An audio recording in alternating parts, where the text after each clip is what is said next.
दोस्तों आज पेश है किस्मत तेरे खेल निराले। ये कवि चित्र है दोस्तों।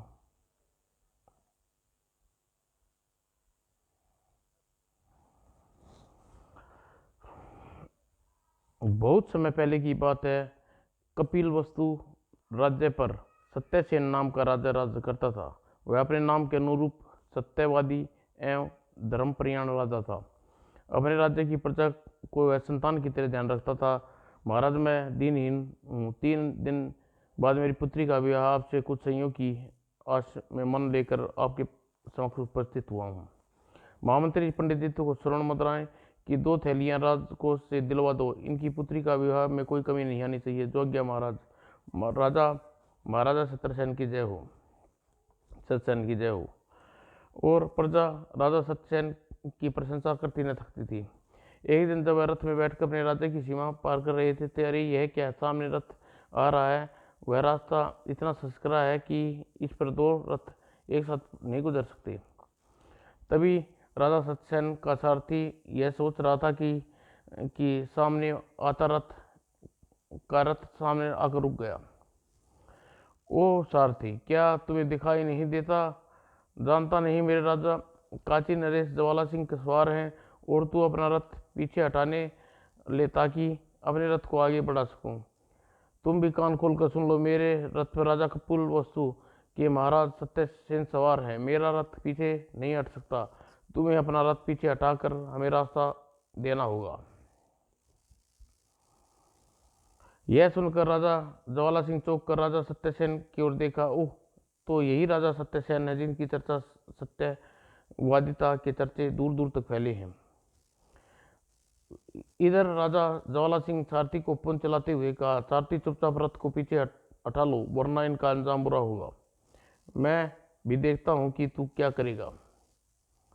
और तू मैं दोनों सारथी रथ से उतर कर सामने झगड़ने लगे। तब ज्वाला सिंह ने अपने सारथी को डांटा, यह क्या मूर्खता है सारथी, झगड़ा बंद करो। ज्वाला सिंह के आदेश पर सारथी ने झगड़ना बंद कर दिया और अपने रथ में आकर खड़ा हो गया। तब ज्वाला सिंह ने रथ से उतरकर राजा सत्यसेन के पास आई। राजन, हम दोनों राजा हैं, पद में बराबर हैं, इसलिए सोचने की बात है कि यह है कि मैं दोनों में से किसका रथ वापस लौटे। राजन, आप जो भी कहेंगे मुझे स्वीकार होगा। मैं व्यर्थ में विवाद को जन्म नहीं देना चाहता। उचित यही होगा कि जो वायु में छोटा होगा अपना रथ पीछे लौट कर ले जाएगा, दूसरा राजा अपने रथ को आगे ले जाएगा। ठीक है राजन। राजन, एक दूसरे से पूछने पर पता चला कि दोनों समान उम्र के थे, अतः समस्या बड़ी विकट हो गई।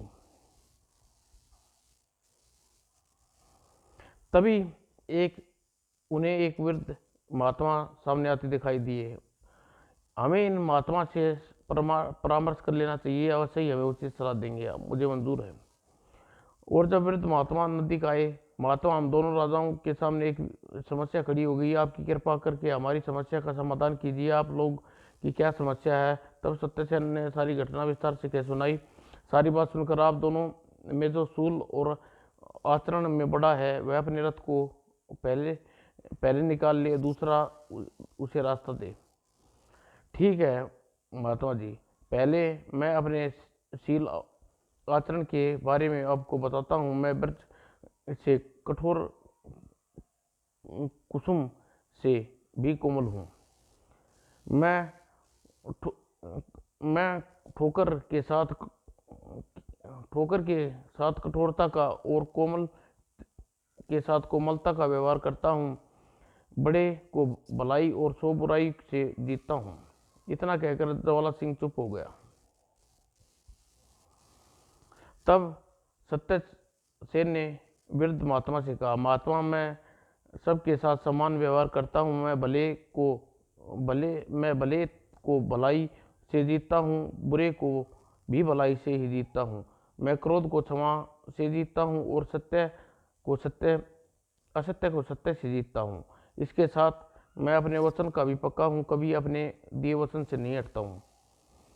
दोनों राजाओं की बात सुनकर वृद्ध महात्मा कुछ देर के लिए सोचने में पड़ गए, फिर बोले, शील और आचरण में राजा सत्यसेन बड़े हैं, यह आप कैसे कह रहे हैं महात्मा? राजन, बुरे के साथ भलाई का व्यवहार करने में कोई राह पर लाना श्रेष्ठकर नहीं है, न बुरे के साथ बुरा व्यवहार करना श्रेष्ठकर है।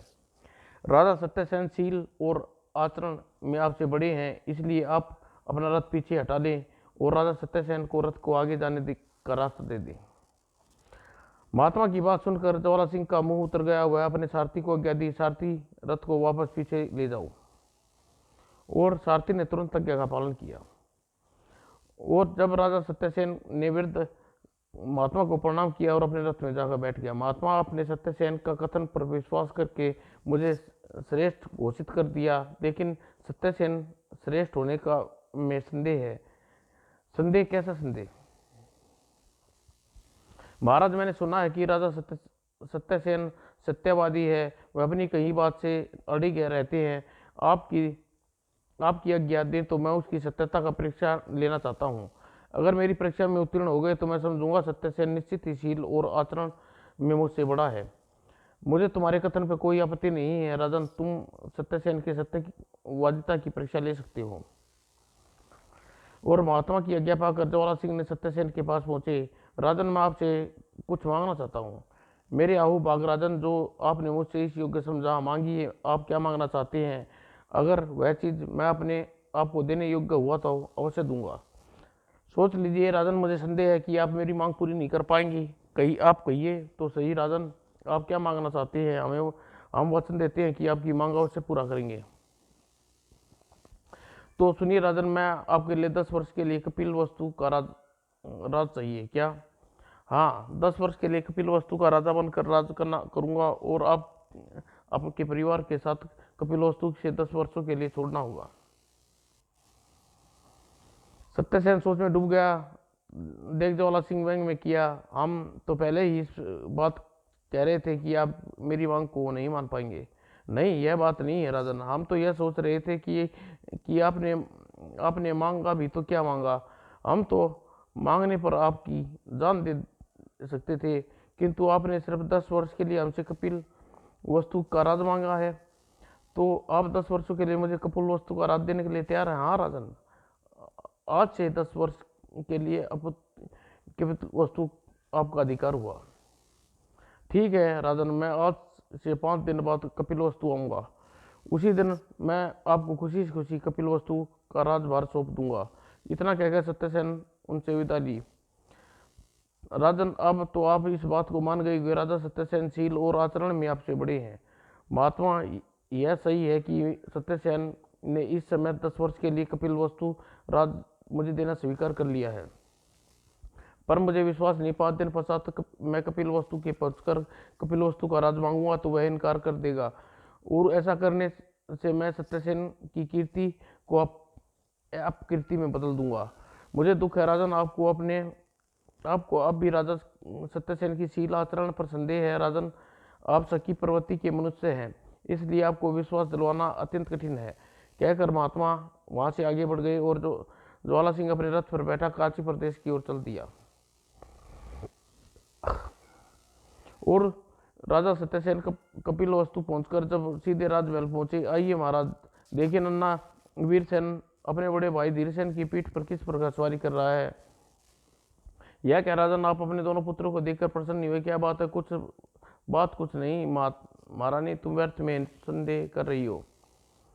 महारानी की बात पर सत्यसेन ने कोई उत्तर न दिया, चुपचाप दीवान पर जा बैठे गए। महाराज, आप मुझे कुछ छुपा रहे हैं, सच सच बताइए क्या बात है। अतः मजबूर सत्यसेन को बताना पड़ा। महारानी, आज हम अपना राज्य 10 वर्ष के लिए काशी नरेश ज्वाला सिंह को दे आए हैं। वे 5 दिन बाद कपिल वस्तु आकर हमारे राजभार को संभाल लेंगे और हमें कपिल वस्तु छोड़कर अन्यत्र जंगल जाना पड़ा होगा। क्या?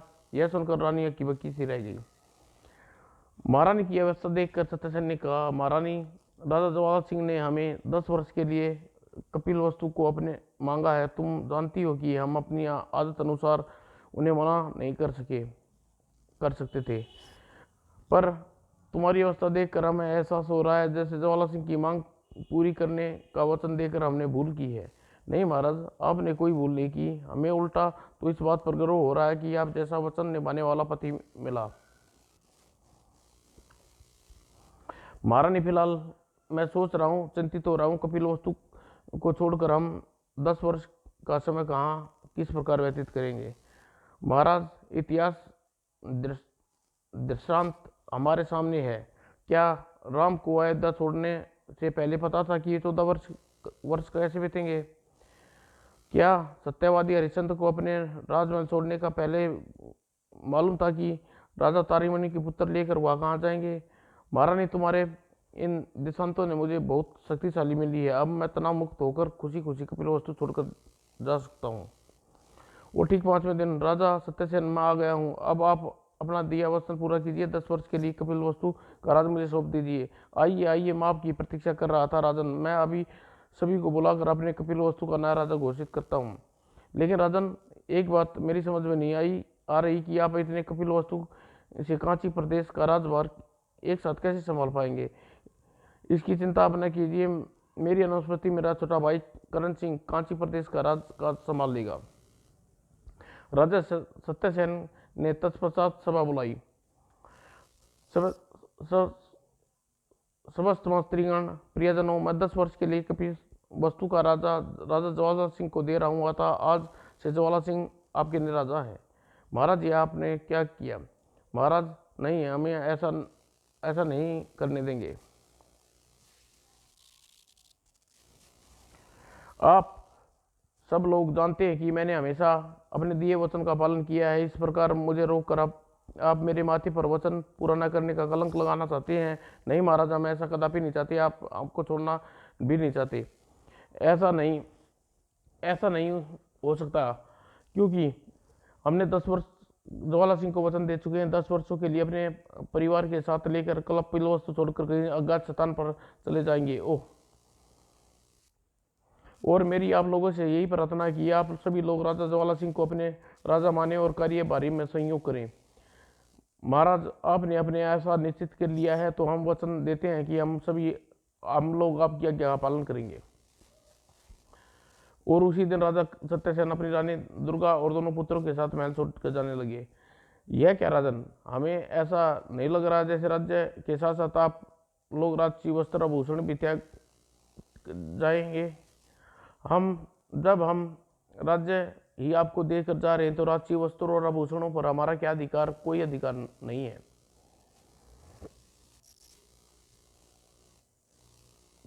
राजन, आज मैं मान गया कि शील आचरण में आपसे बड़ा कोई नहीं है। मैं अपने राज्य में वापस लौटता हूँ। अब आप 10 वर्ष के लिए कपिल वस्तु छोड़ने कर नहीं जाना पड़ेगा। राजन, अब मैं ऐसा नहीं कर सकता। यह राज्य अब आपका है। 10 वर्षों तक इस राज्य पर आपका अधिकार रहेगा। कपिल वस्तु लोगों के सत्यसेन को कपिल सेन वस्तु छोड़कर जाने के देखते अत्यंत दुखी हो रहे थे। इतने धर्मप्राण व प्रजा का ध्यान रखने वाले राजा हमें छोड़कर जा रहे हैं, हमारा बड़ा दुर्भाग्य है। और क्या होगा? महलों में रहने वाली महारानी दुर्गा आज पैदल रथ के चलना पड़ रहा है। नन्हे राजकुमार का पालन पोषण न जाने कैसे होगा। तब सत्यसेन महारानी दुर्गा लोगों के आंखों से ओझल न हो गए आंसू भरी आंखों से उसे जाते देखते रहे। राज्य की सीमा के बाहर निकलती ही महारानी कुछ समझ नहीं आ रहा कि अब हम क्या कहाँ जाएंगे। महाराज, इतनी बड़ी दुनिया है, कहीं तो सिर छुपाने के लिए जगह मिलेगी। अगर आज्ञा दे तो महाराज एक बात कहूँ। कहिए महारानी, क्या कहना चाहती हो?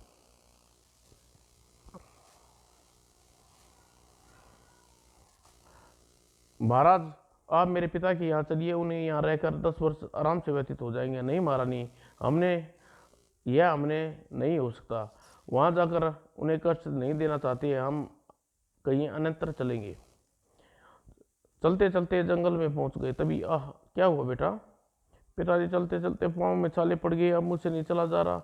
ठीक है बेटा, हम यहीं रुक कर कुछ देर विश्राम कर लेंगे, फिर आगे बढ़ेंगे। हमारे साथ धीरसेन को भी कितना कष्ट उठाना पड़ रहा है। और एक पेड़ के नीचे विश्राम करने लगे। कुछ देर विश्राम करने के बाद, तुम्हारे पाँव के छाले पड़े हुए हैं, इसलिए तुम्हें चलना नहीं जाएगा, तुम मेरे कंधे पर बैठ जाओ। अच्छा पिताजी। और धीरसेन कंधे पर बैठ गया तथा सत्यसेन मारने दोनों आगे चल पड़े। कई दिन सफर तय करने के बाद दीनपुर राज्य में पहुंचे। लगता है तुम लोग मुसाफिर हो। हाँ भाई, हम किस्मत के मारे हैं, हम किसी काम की तलाश में भटक रहे हैं। तुम चाहो तो मेरी सराय में नौकरी कर सकते हो। नेकी और पूछ पूछ दो। जल्दी बताओ मुझे क्या काम करना है। तुम्हें जंगल से लकड़ियाँ काट कर लानी होगी और हमारी तुम्हारी पत्नी सराय में रहने वाले मुसाफिर को भोजन बनाना है। मुझे मंजूर है। तुम लोग इस कार्य के बदले पेट भर खाना मिलेगा और तुम लोग शराब में मुफ्त रह सकते हो। तुम बहुत दयालु हो। भगवान भगवान तुम्हें सदा खुश रखे। वो सत्यसेन और दुर्गा सराय में रहकर काम करने लगे। आपको कभी लकड़ी काटने का काम करना पड़ेगा, मैंने सपने में नहीं सोचा। दुर्गा, तुम हमें महाराज ने कहा करो। और सत्यसेन की बात सुनकर दुर्गा की आंखों में आंसू आ गए। धीरे धीरे धीरे एक वर्ष व्यतीत हो गया। जब एक सत्यनारायण लकड़ी काटने जंगल गया था। दुर्गा, आज केशव नाम का व्यापारी आकर ठहरा हुआ है। तुम जल्दी से खाना बनाकर कक्ष में दे आओ। वो दुर्गा झपट कर चूल्हा जलाया और खाना बनाने लगी। माँ, भूख लगी है। बेटा थोड़ा सा ठहर जाओ, नए मुसाफिर के लिए खाना बनाऊं दूं, फिर तुम्हें भी खाना दूंगी। कैसा बुरा वक्त आ गया है, अपने बेटे को भूखा दूसरे को खाना बनाना पड़ रहा है। खाना की थाल लगाकर दुर्गा केशव के व्यापारी के कमरे में पहुंची। केशव के रूप देखकर थका सा रह गया और कुछ पल बाद वह संभल कर बोला, तुम कौन हो? मेरा नाम दुर्गा है, मैं सराय में खाना बनाना कार्य करती हूँ। तुम जैसी रूपवती वस्तु सराय में काम करती है। तुम्हारे स्थान तो सराय में न होकर किसी राजमहल में होना चाहिए था।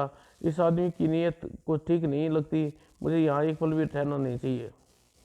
दुर्गा खाने की थाली तख्त पर रखी और कमरे से बाहर निकल गई। केशव दत्त दुर्गा का सौंदर्य देखकर हतप्रभ रह गया। इस स्त्री को यदि मैं अपनी पत्नी बना लूं तो लोग मेरे भाग्य पर इच्छा करेंगे। मुझे सराय के मालिक से इस स्त्री के बारे में बात करनी चाहिए। और केशव ने खाने की थाली हाथ में बिना लगाया और सराय के मालिक के पास पहुंचा। मुझे तुमसे एकांत में कुछ बात करनी है। ठीक है, तुम अपने कमरे में चलो, मैं तुम्हारे कमरे में आप पहुंचता हूँ। सराय का मालिक की बात सुनकर केशव वापस कमरे में चला गया और पीछे पीछे सराय का मालिक उसके कमरे में पहुंचा। अब बताओ, तुम मुझसे क्या बात करना चाहते हो? तुम्हारी सराय में दुर्गा नाम की एक जो स्त्री खाना बनाती है, उसे साथ अपने देश ले जाना चाहता हूँ। यह तुम क्या कह रहे हो? दुर्गा विवाहित है, 2 बच्चों भी हैं।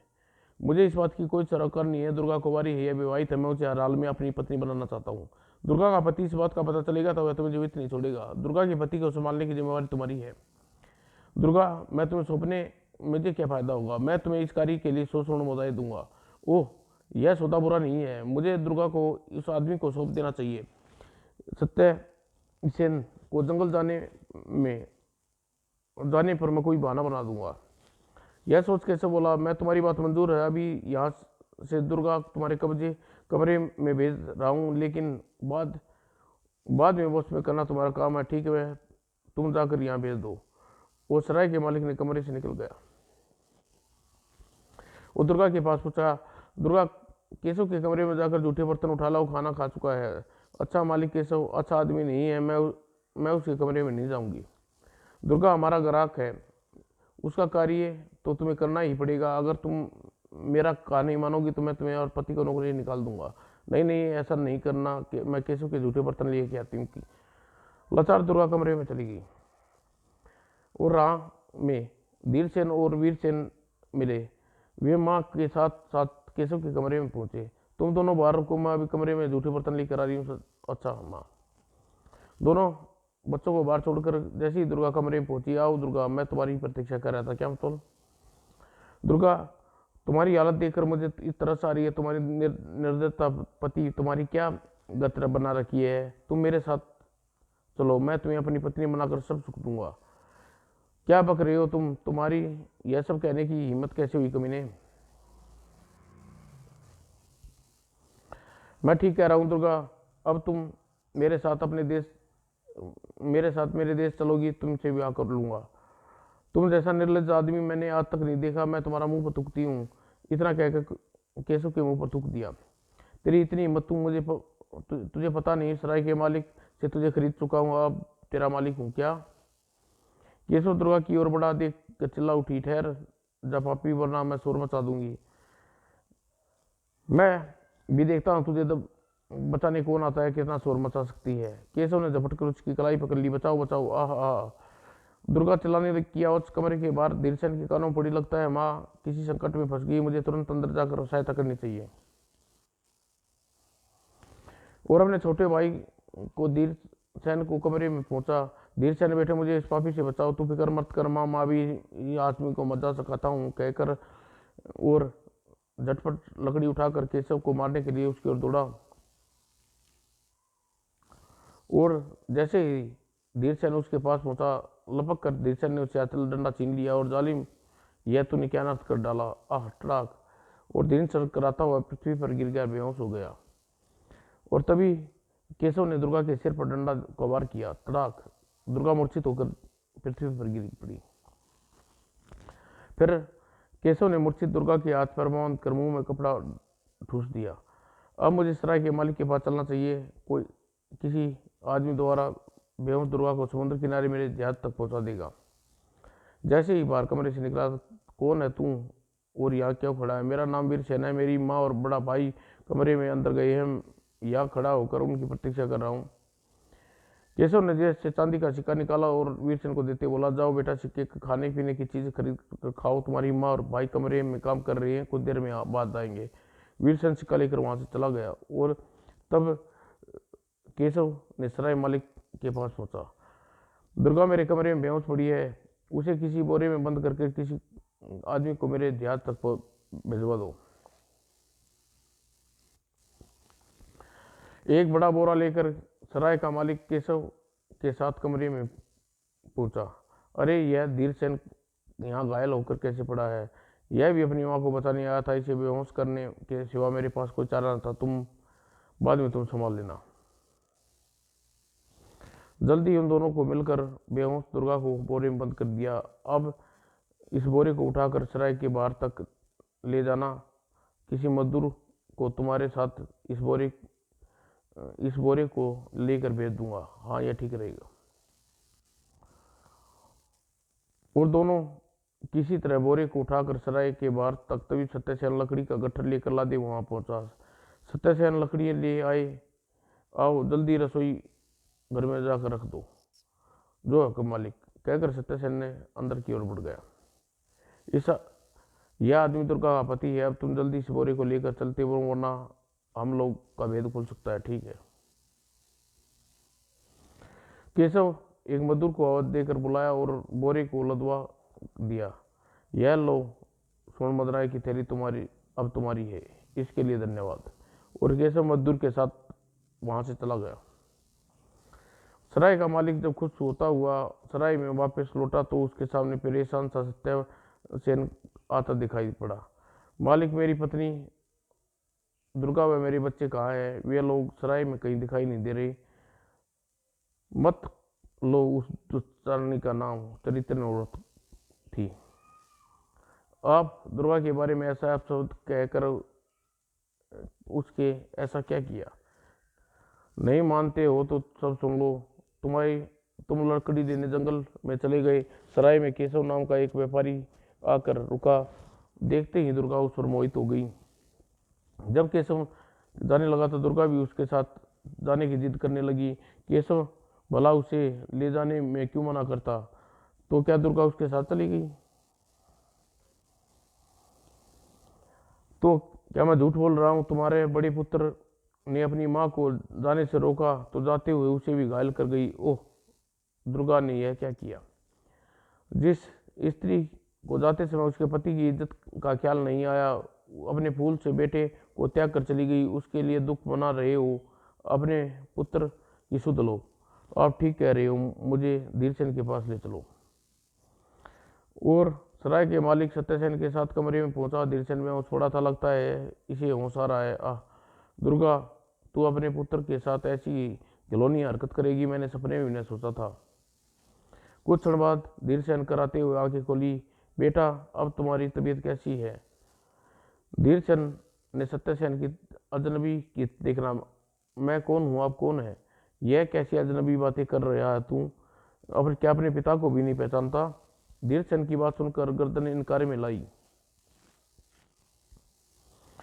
पुत्र की याददाश्त यह हरकत देख सत्यसेन हक्का बक्का रह गया। सत्यसेन, मुझे लगता है तुम्हारे सिर पर चोट लगने के कारण तुम्हारा पता अपनी याददाश्त को बैठा है, इसलिए तुम्हें नहीं पहचान पा रहा। हे भगवान, यह तुमने मुझ पर कैसी विपदा डाली, मैंने तेरा क्या बिगाड़ा था। सत्यसेन फुट कर रो पड़ा। सत्यसेन की याददाश्त चली जाने के कारण सराय के मालिक ने मन ही मन प्रसन्नता से वहां से लौट पड़ा। तभी वहां वीरसेन आ पहुंचा। पिताजी, आप रो क्यों रहे हैं? भैया धीरसेन, यह चोट कैसे लग गई? बेटा, तू कहाँ चला गया था? पिताजी, इस कमरे में एक आदमी आकर रुका, उसने मुझे चीज खाने के लिए एक चांदी का सिक्का दिया, उसी सिक्के की चीज खाने सराय से बाहर चला गया था। बेटा, इस प्रकार किसी रुपये इत्यादि लेकर देने ठीक बात नहीं है, तुमने ऐसा नहीं करना चाहिए था। ठीक है पिताजी, अब कभी ऐसे पैसे नहीं लूंगा। शाबाश बेटे, तुम अच्छे बच्चे हो। पिताजी, माता जी कहाँ है? बेटे, तुम्हारी माता हमें धोखा देकर यहाँ से चली गई है, अब वह कभी वापस नहीं लौटे आएगी।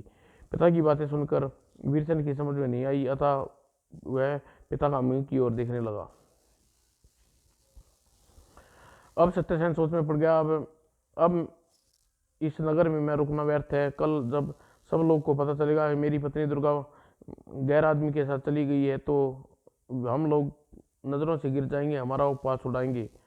सत्यसेन घायल धीरसेन को उठाया और वीरसेन के साथ सराय के मालिक के पास पहुंचा। मालिक, अब हम मुझे छुट्टी दो, यहाँ से दूर जाना चाहता हूँ।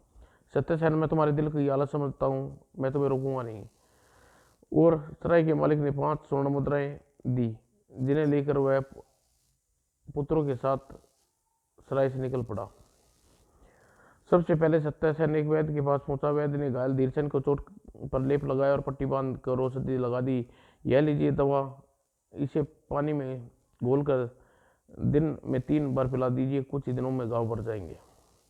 सत्यसेन वैद्य से एक मुद्रा दी और वह अपनी दुकान से निकल आया और सत्यसेन धीरसेन और वीरसेन के नगर से बाहर चल दिया।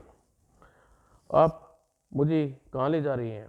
बेटे, मैं तुम्हारा दुश्मन नहीं, शुभ चिंतक हूँ, तुम्हारे बिना डरे मेरे साथ रह चलो।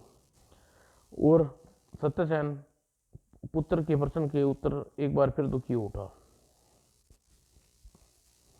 चलते चलते तीनों नदी के तट पर पहुंचे। आह, नदी में उफान, दोनों बच्चों को साथ लेकर मैं नदी किस प्रकार पार करूंगा? मुझे बारी बारी दोनों पुत्रों को नदी पार करनी होगी। यह सोचकर वीरसेन बोला, बेटा, पहले मैं तुम्हें तेरे भाई को नदी के उस पार छोड़ाऊं, फिर तुम्हें भी नदी के इस पार ले आऊंगा। तुम यहीं बैठकर मेरे लौटने की प्रतीक्षा करना, ठीक है पिताजी? और सत्यसेन ने धीरसेन को कंधे पर बिठाया और नदी के ऊपर उतर गया। भगवान, मुझ पर दया करना, सुकुशल नदी के दूसरे पार पहुंचा देना। मन ही मन भगवान को स्मरण करता हुआ सत्यसेन नदी के पार दूसरी ओर पहुंचा। बेटा, अब तुम यहीं रुककर प्रतीक्षा करना, दूसरी ओर तुम्हारे वीरसेन को भी लेने जा रहा हूँ, ठीक है? और धीरसेन नदी के किनारे बैठा, फिर नदी में उतर गया। जैसे ही बीच धार में पहुंचा और नदी में बहाव तेज हो गया है। अब तेज बहाव के कारण विपरीत दिशा में तेज में तैरा नहीं जा रहा। आह! और सत्यसेन घबरा कर पानी से तेजी से हाथ पैर मारने लगा और पानी में तेज तेज रेला आया और बहाकर उसे और ले गया। हे भगवान, अब तू मेरे बच्चों का रखवाला है। अत्यंत सत्यसेन पानी से बहते देख नन्हा वीरसेन घबरा कर, पिताजी पिताजी। सत्यसेन कुछ देर तक लहरों में बहने के लगा, उसके बाद नजरों से ओझल हो गया। तब वीरसेन रोने लगा और लहरें के साथ बहते हुए वह नदी जल्दी ही सत्यसेन बेहोश हो गया।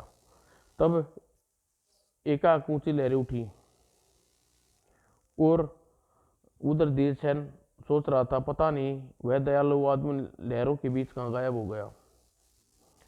और सत्यसेन किनारे पटक दिया।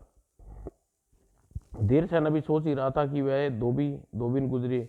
बेटे, तुम कौन हो? रही यहाँ क्यों बैठे हो? मुझे पता नहीं मैं कौन हूँ। एक भला आदमी मुझे नदी के दूसरी ओर इस ओर छोड़ गया था। और धीरसेन ने चारों ओर दृष्टि दौड़ाई। लगता है नदी की दूसरी ओर एक नन्हा अकेला खड़ा है, मैं नदी में तैर कर उसे ले आता हूँ।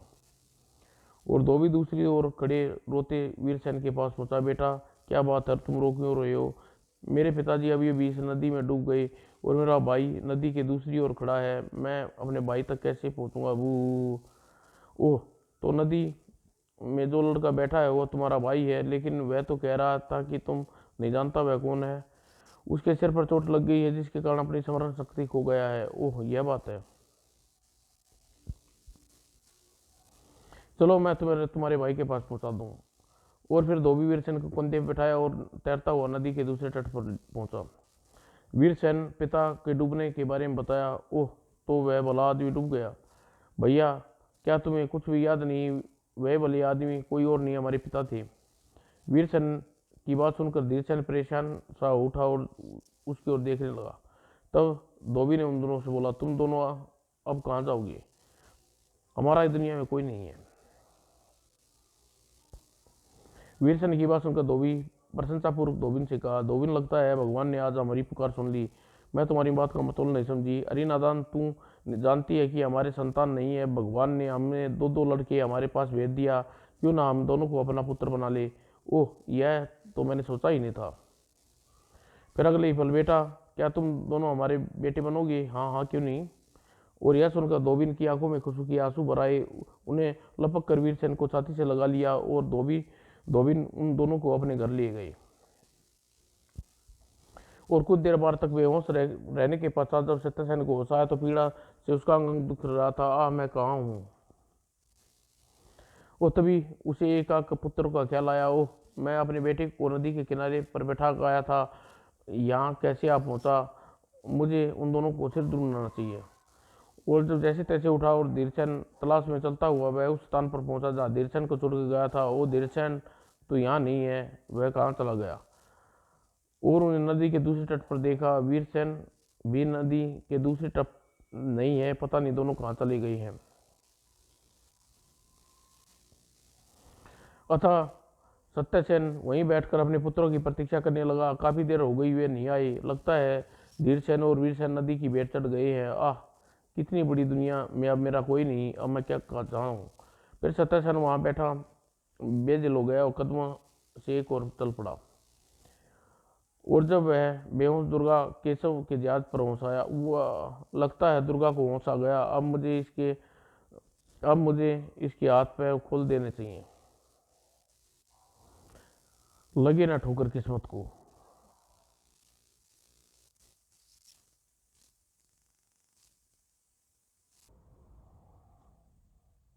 लगे ना ठोकर किस्मत को।